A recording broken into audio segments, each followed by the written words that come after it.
after year, extraordinary women have broken barriers, shattered glass ceilings, and fearlessly marched towards progress.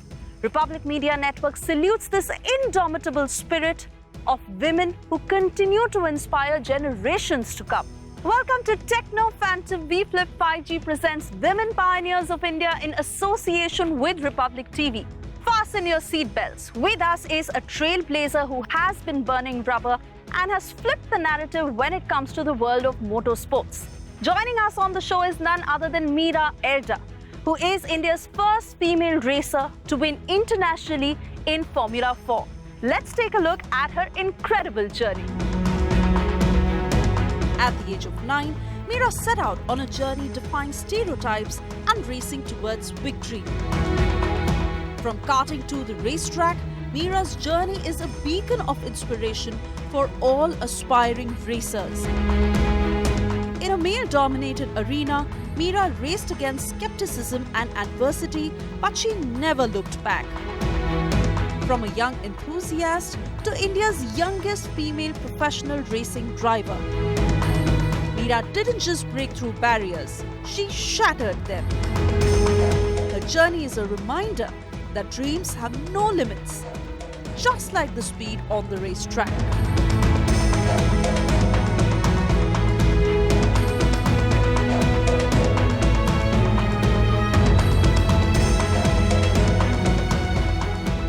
Mira, welcome to Tecno Phantom V Flip 5G presents Women Pioneers of India in association with Republic TV. Now, before we have a detailed conversation, and it's very interesting that we are sitting here right at this racing track to talk about your journey. A quick rapid fire round. Are you all set? I'm very bad at rapid fires, but yeah. So let's test you on that one. Okay.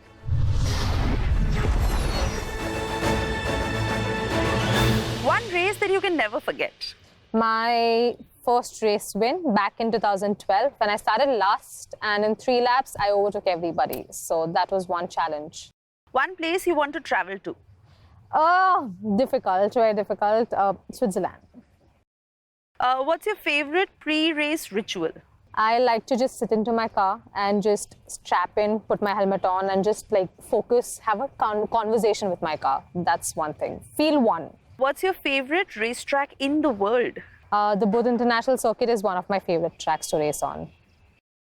If not a racer, you would have been an athlete for sure. I loved, ever since I was a child, I loved enjoying and playing sports. So maybe some other sport, but for sure an athlete.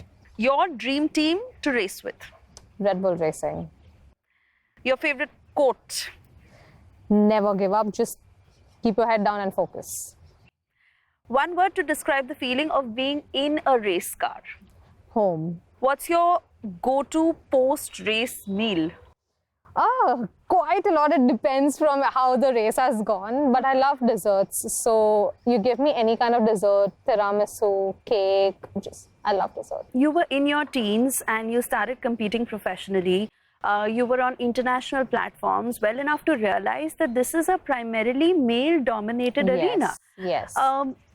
What did you go through during this realization? To be honest, when obviously I didn't see a lot of females there, I was like, there should be more females racing, because it's not just it is a male-dominated sport, but then if I can race, there can be other females racing as well. And at times I would be just sitting alone because the boys wouldn't talk to me. But, I just kept going. I was like, see, doesn't matter. Right now, there might not be a lot of females, but if I push through and if I make a mark and if I set the way for everybody else, at least in future, there'll be, much more easier times for females to race. And now when I see there are so many females racing in different categories, yes, there are still difficult times that they have to perform a lot more better and work a lot more harder. But that's the sad reality of not just our country, but in general around the whole world, around the whole community of motorsport, that females are not a majority in that. So we have to work hard, but then hopefully there will be a time in future that, it will be equal. There'll be equal amount of females, but mentally there was a time when I was like, I have to work my best, 200% extra to make sure that I am up there. At least I get my opportunities and make 100% use of those. So, as I understand it, it is obviously a skill that you hone. But what do you think are the qualities that a racer must have?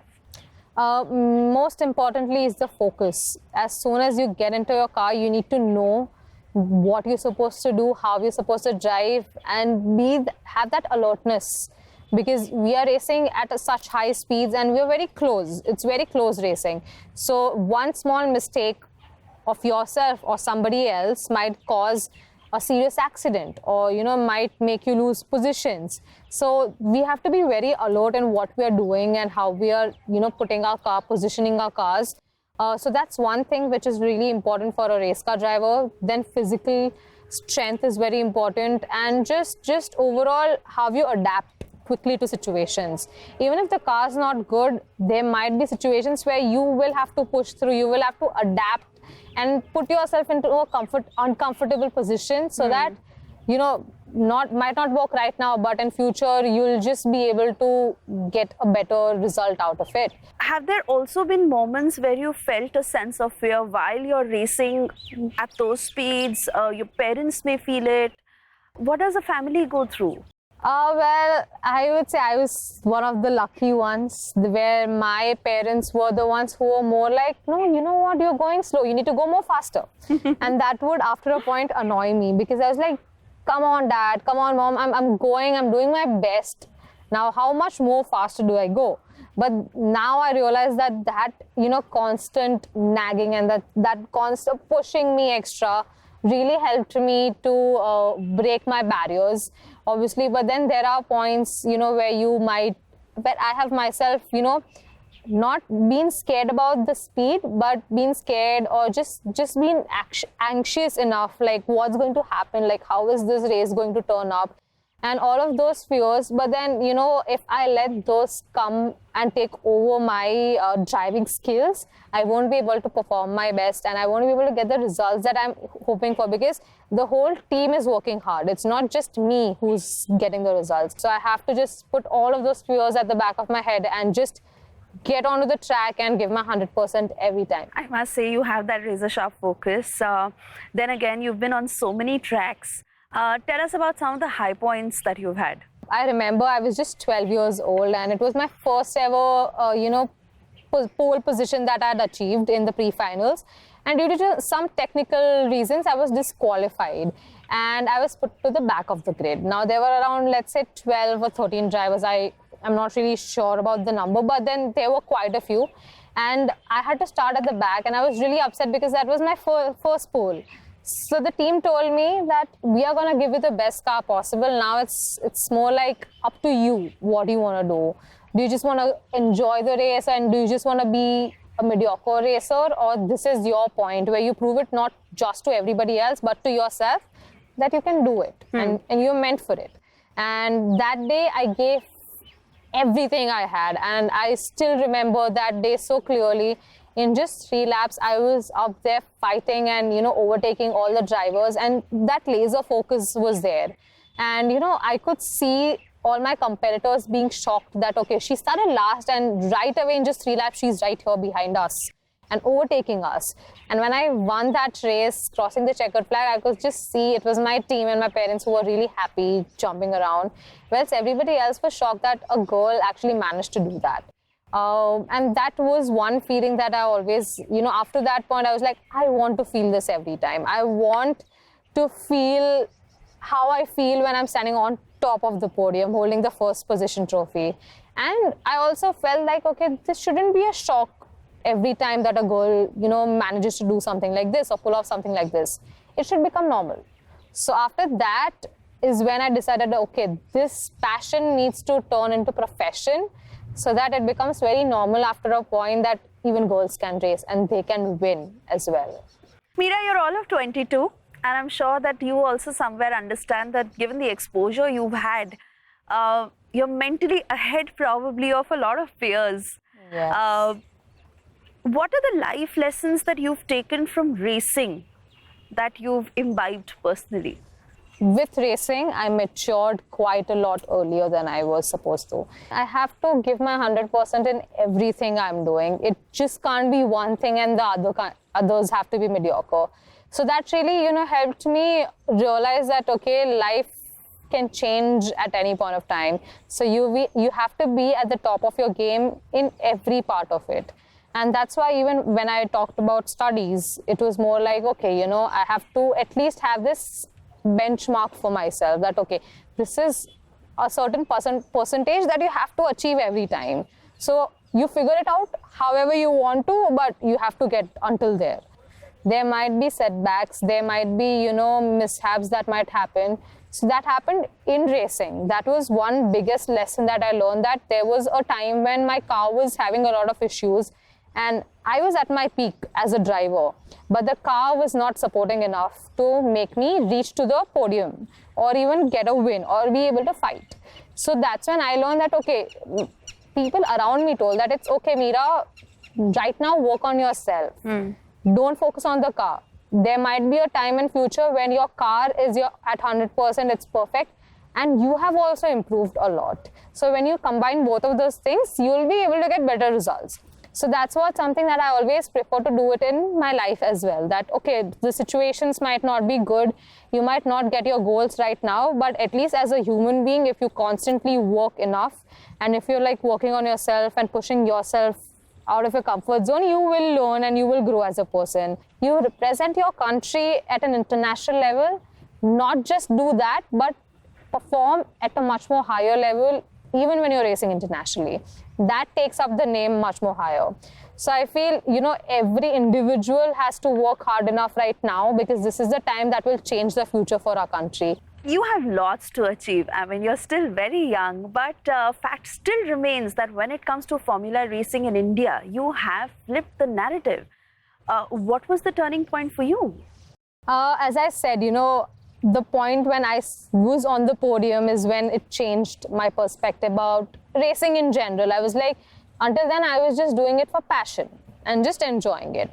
But then when I decided that it has to turn into a profession, it becomes a very narrow lane after that. You just have to have one focus. Everything else has to work around to that one goal. So then I had to start giving up a lot of different things, and I just had to focus everything on one point. And as a person, mentally, I had to become much more stronger to deal with situations and just understand that now things are much more serious, and now I have to give in a lot more efforts.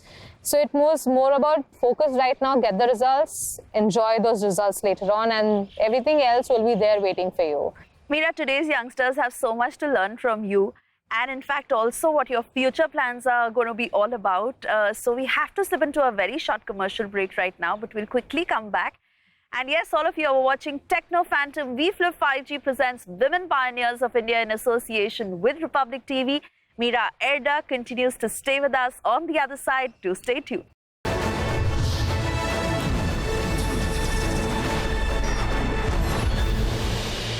Welcome back to Tecno Phantom V-Flip 5G presents Women Pioneers of India in association with Republic TV. We continue to be in conversation with Mira Erda. Mira, we've of course learnt about how it all started. But I really want to know what that moment is like when you're all set to begin the race. And how do you feel mentally, physically, to be in that moment, to know what the next few minutes are going to be like? How do you go through it? It's just being in the car, strapped in, ready for the race, and as soon as the green flag's on, we go out on the track. I imagine the whole race going through the whole, how I'm performing, and then just calm myself down, feel one with the car, and then we go onto the track, and then we're just in our positions waiting for the green lights to go off. And as soon as that's off, until then, it's if there's so many emotions going on, but as soon as the lights are off, it just shuts down everything. It's you're in this whole different world where you do not see anything else, the outside world. You just see the cars in front of you, the cars around you, you need to overtake. And you just want to give it your 100%. At the same time, you're enjoying it. You feel at home, as I said before. Being on the racetrack, driving at 180 and 230 kilometers per hour, at that high speed, you just feel so comfortable and just at home that it just makes me happy. I'm just enjoying it at that moment. And I know we as racers, we are risking our lives. We have accepted the fact that it is a dangerous sport and the next moment might change our lives forever. But we still accept that risk and still do it because we are very passionate about it. So all those emotions are there, but at the same time, that urge to win, that urge to stand on top of the podium is so strong that you just have to, like, it just automatic. You go on to like an autopilot mode where you do not realize what you're doing, but at the same time, you know that you're in control of your car and you're just pushing at the highest point. And it's like your body can also feel it, like you're facing at, so many G's at high speeds. And your body starts getting tired, but you have to push through. So all of those emotions and feelings are so high. But then, just as soon as you cross the checkered flag, you can relax and you're satisfied with yourself. No matter what results you achieve, at that point of time, you're just happy that you've achieved whatever you could. You have given your 100%. And just that makes me happy every time. Just talking to you makes me feel that adrenaline rush. So, I mean, we can only imagine what it must be like. But again, you were 19 when you became the first Indian female to win the Southeast Asian Championship. Yes. In Malaysia. What was that moment like to stand on the podium? I remember the time when I went for the Southeast Asian Championship. It was a very last-minute decision for me. I just got a call from the organizer saying there's a seat available and if you would want to join us, we would love to have you. I had just driven on that track once before in my life. I had no idea about the car that I was supposed to drive. What I knew what I wanted to do was take one race at a time. I didn't focus on winning every race. I just focused on winning the last race. So until then, I was just constantly learning and getting comfortable with the car, getting to understand how the car is working because it was very new for me. So that was a whole process. But once you step on the podium and hold that trophy, it just makes it all worth it. I want people to know that it's not so easy to, not just for me, but for any racer out there. It's not easy to just get on the track and win races. There's a lot more that goes behind, and there's a lot more constant workouts that you have to do every day. You have to mentally constantly prepare yourself, train yourself to be alert. So all of those things really, when you win at an international level, you have that exposure, you have that platform where you can actually show it to the other people out there who doesn't have any idea about it. Racing is much more than just a passion. It's all about, working in every different aspect of life.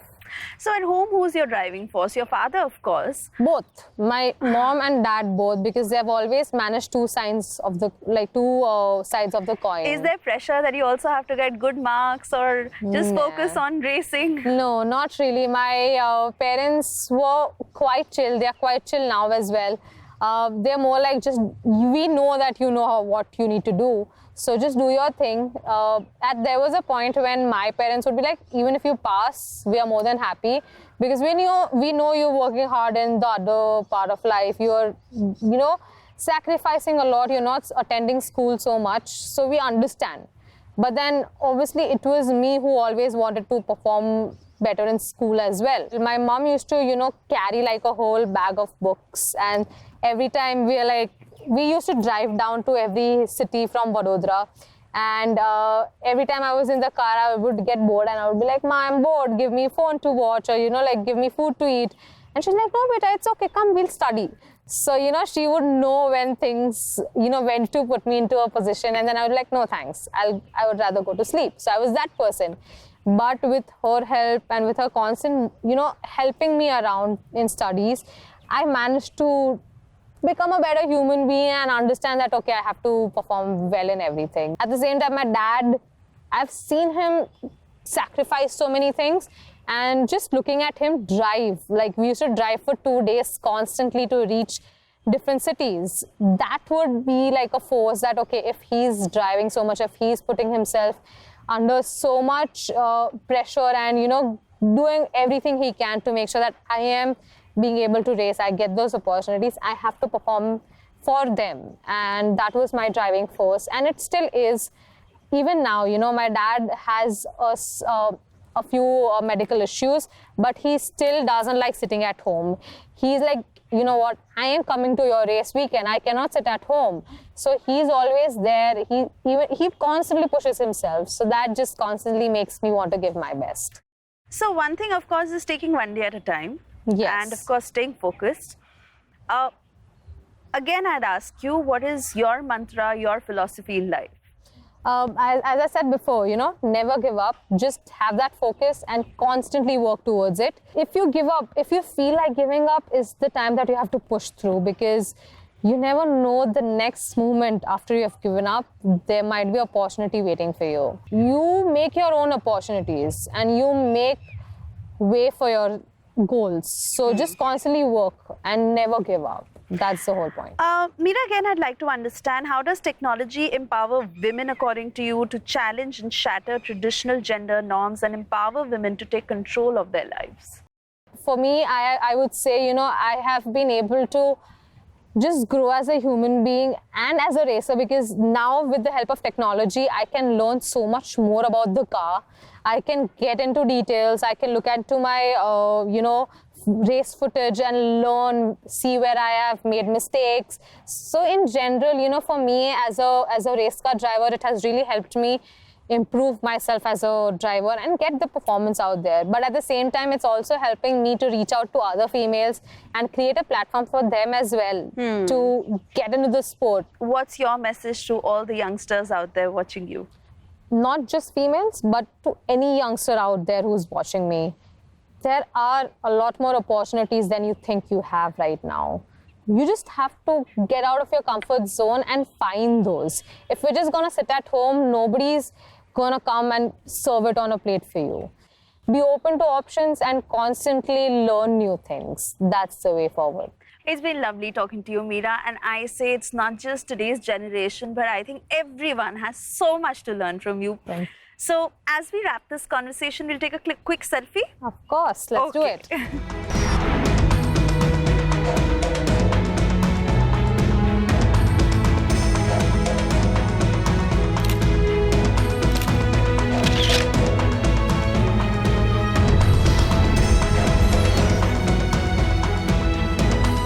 The point when I was on the podium is when it changed my perspective about racing in general. I was like, until then I was just doing it for passion and just enjoying it.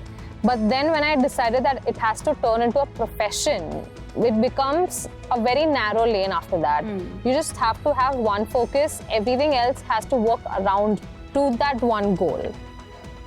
As we conclude today's episode, let Mira's story be an example of shattering stereotypes and reshaping the course of history. We'll be back with yet another incredible story. Until then, stay tuned to Tecno Phantom V Flip 5G presents Women Pioneers of India in association with Republic TV.